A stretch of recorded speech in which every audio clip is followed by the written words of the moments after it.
Hi, I'm Rob. And I'm Rob. And this is Ask Rob and Rob. Welcome to Ask Rob and Rob, that staple of a Tuesday where we answer 2 of your property questions. We've got an excellent pair of questions coming up, but I'm sure you've got one that's even better. So how can you send it to us? It's nice and easy. The system remains the same. You can call in and leave us a voicemail, and you can do that by calling 013 808 0035, or you can go via the website by heading to this link, propertyhub.net/ask. That's exactly what Michael has done.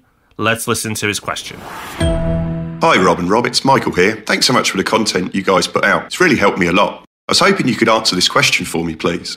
I see in some city centres like Liverpool, there's new build properties advertised as investor only, which concerns me. However, they offer guaranteed yields. Just wonder what your thoughts are on that. Michael, thank you for asking this question, because a lot of people do see these adverts and are understandably drawn in by them. You know, you see beautiful images, you see guaranteed yields. These developments are often in the areas that investors are attracted to. So, go for it? Well, maybe not. The investor-only part is key here. And what you'll often find with these developments is a few things. First of all, frequently you'll be asked to put in quite high deposits. So with off-plan, you never really want to put in more than 10%. You can put up to 25% because that's what you'd put down if you were buying it, and 75% would be a mortgage. But where you can, try and invest with just 10% down. There's lots of reasons for doing that, but the main two are that your 10% has got more chance of being protected. And the second reason is that you are taking advantage of leverage because you are controlling an asset with only 10% down. Now, if that doesn't make too much sense to you and it's a new concept, don't worry, we've done a whole course that you can find on our website on off-plan investment, which explains taking advantage of low deposits with off-plan.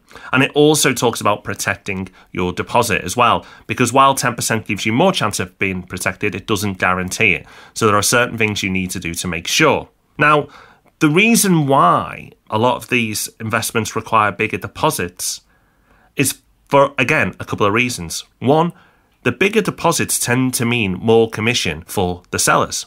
How do I know? Well, I've been offered these deals and turned them down because they're not great for the investor, but they are great for the seller. The second reason is that larger deposit also means that the developer needs to take on less funding to build the development. So effectively, you are part funding the development by putting such a large deposit down.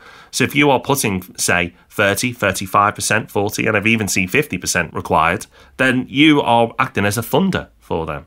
And if that wasn't enough to put you off, unfortunately, there is more. Because with these developments, when you blatantly advertise to investors and investors only, then you are saying to the world that this block is full of buy-to-let, which is fine. And I don't have a problem with developments offering rental homes, of course.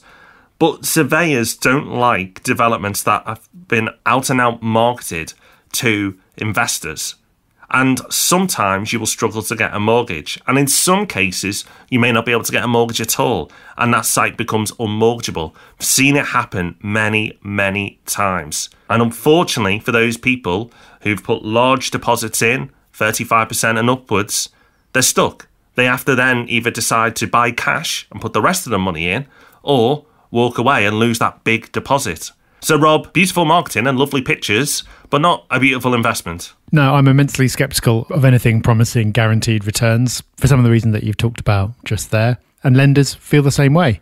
And you need to be aware as well that even if it's a development that a lender will lend on because they don't have a problem with it, lenders will always have exposure limits. So they'll only want to lend on a certain proportion of units in any one development just because they don't want to be overexposed and end up lending on half of it, for example. So there might be a development that has got a large proportion of investors, but it's not investor-led, and that might be totally fine. But you need to work with a broker who's a real buy-to-let expert, understands that kind of thing, has lots of options available to them, and can help you through that situation. Because otherwise, it can get tricky. It really can. You've got to make sure your broker has worked on city centre deals before, and not just doing the odd one or two. If they haven't done new build city centre deals, then I'd look for another broker. Even if you've worked with them on other investments before, work with a specialist, work with someone who knows that market inside out.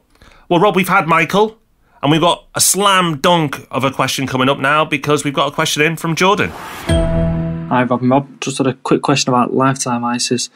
So I'm a first-time buyer. I've set up a lifetime ISA to take advantage of the 25% government bonus. And due to the coronavirus, there's actually no penalty for withdrawing the money, where previously you'd lose about 6% of the original deposit. But there's not a lot of information out there about selling a house bought using a ISA. So for Help to Buy, I'm told that the government owns a 25% stake. So that means that when you sell the house, any growth, they'll take a cut of that as well. Just didn't know whether this is true for lifetime ISAs as well. Because if it is, I don't know whether I'm better off taking all my money out of a ISA and putting it into a normal savings account, so I wouldn't be able to afford as much of an expensive property for my first one, but I'd be able to keep all the growth to myself. Just like to know your opinions on it, really, and what you'd think. Thanks a lot. Bye. Jordan, I've got a great answer for you for this one. The reason that you've not found a lot of information about selling a home that you've bought with a lifetime ISA is that there's nothing to know. When you get that bonus, as long as you meet the conditions to be given that bonus, there are no strings attached. It's as close to free money as you're going to get. So the deal is you can open a lifetime ISA when you're aged between 18 and 40. You can then put in up to £4,000 a year until you're 50. And whatever you've accumulated at the end, the government will give you a 25% bonus. And you can only access those funds for two purposes. One is when you reach retirement, if you're age 60 or over, and the other is for buying your first home. So if you qualify, you get that bonus, you use it to buy your first home. Then once it's been bought, it's yours. Whatever growth you get in the future is yours to keep. I think, Jordan, you might be getting a bit mixed up with Help to Buy, because on some variants of the Help to Buy scheme, you get an equity loan, and then any growth in the property's value ends up getting split. But with the lifetime ISA, it is just a pure bonus. So enjoy. Yeah, there doesn't seem that many hoops you need to go through. So thank you, Michael, and thank you, Jordan. We'll rebound with another episode next Tuesday.